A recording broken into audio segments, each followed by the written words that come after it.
Сайн байцгаана уу та бүхэнд Нисваны хамтлагийн мууд зуршил дууны гитарын хичээлийг үзүүлье. За энэ дуунд ердөө 4 аккорд ашиглана. Эхнийх нь ля минор, ми мажор, за тэгээд соль мажор, до мажор. За бадаг дээр зөвхөн ля минор, ми мажор хоёрыг солиод ашиглаж байгаа. За дуугаа зохиж тоглох юм бол доошо, доошо, дэшэ, дэшэ, доошо, доошо, доошо, дэшэ энэ зохиолтыг ашиглана. За 1 и 2 и 3 и 4 и 1 и 2 и 3 и 4 и.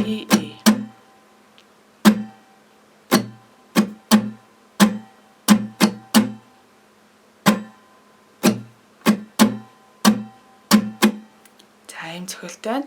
За тэгээ зарим үед мэдээж нэгэн арийнхаа и дээр бас цогж болно гэх юм бол доошо, доошо, доошо, дэшэ, дэшэ, доошо, доошо, доошо, дэшэ. За тоонд үзүүлье. 1 и 2 и 3 и 4 и 1 и 2 и 3 и 4 и 1 и 2 и 3 и 4 и.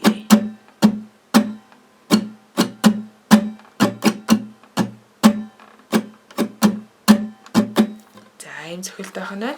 За тэгээ нэг мөрөнд 4 бүтэн зохиолт явна. Нэг мөрөнд 4 аккорд байх юм бол нэг аккорд дээр нэг бүтэн зохиолт хийгээд явна гэсэн үг.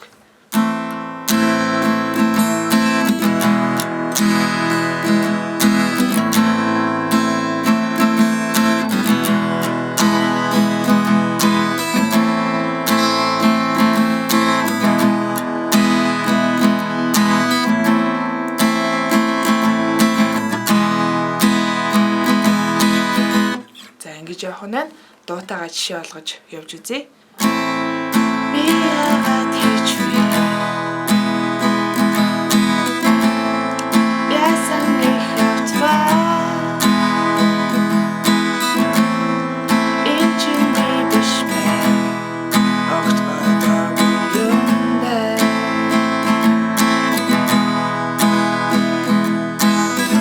Яагаад хийж вэ?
За нэг юм амархан мөртлөө гоё кул дуу байна. Тэгээд та бүхэндээ амжилт хүсье. Subscribe гэсэн төвчөн дээр дарж бидний ажлыг дэмжихээ мартва. Баярлалаа, баяртай.